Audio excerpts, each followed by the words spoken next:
My 5,000 euro house is getting a new roof. Yesterday, my neighbors and I just started to cover up the edges, and today we're going to finish that. After days of preparation and then cutting, staining, and hammering. Is that the last one? That is the last one. Oh my goodness! The beautiful underside could be seen from below. While my neighbors Chris and Mario were working on the roof, I was taking care of this Japanese knotweed. When I first moved in here, this invasive plant had completely taken over the house, and I was not going to let that happen again. I was told that these chemicals would take care of them, so I loaded up the sprayer and sprayed them down. I'm really curious to see if it'll work against this resilient plant. Now that the pretty boards on the edges were up, it was time to put in the not-so-pretty boards in the center. First, Mario had to create a foothold for himself for safety, and then he started nailing in those boards one by one. Chris and I cut boards and handed them up for him to nail in. And after only about an hour, the first half was done. Okay, there were a few gaps on the edges, but that's nothing the chainsaw can't fix. And problem solved.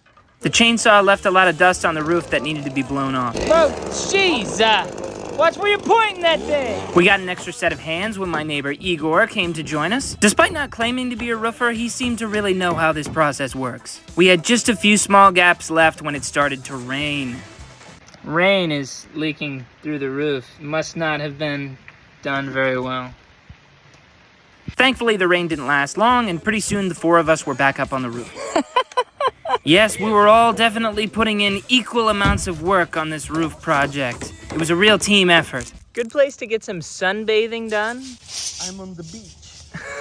With the wood almost finished, it was time for the protective foil. Bruh! The wood, of course, wasn't perfect, so this fills in gaps and keeps water out. After hammering in a little bit of support, it was time to staple down the first line of foil. I could not do this. That's for sure.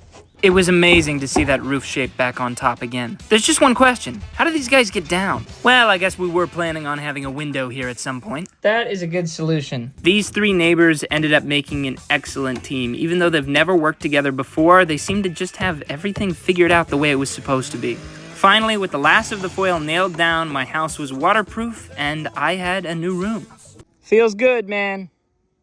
Feels good. Follow this page to see what happens next.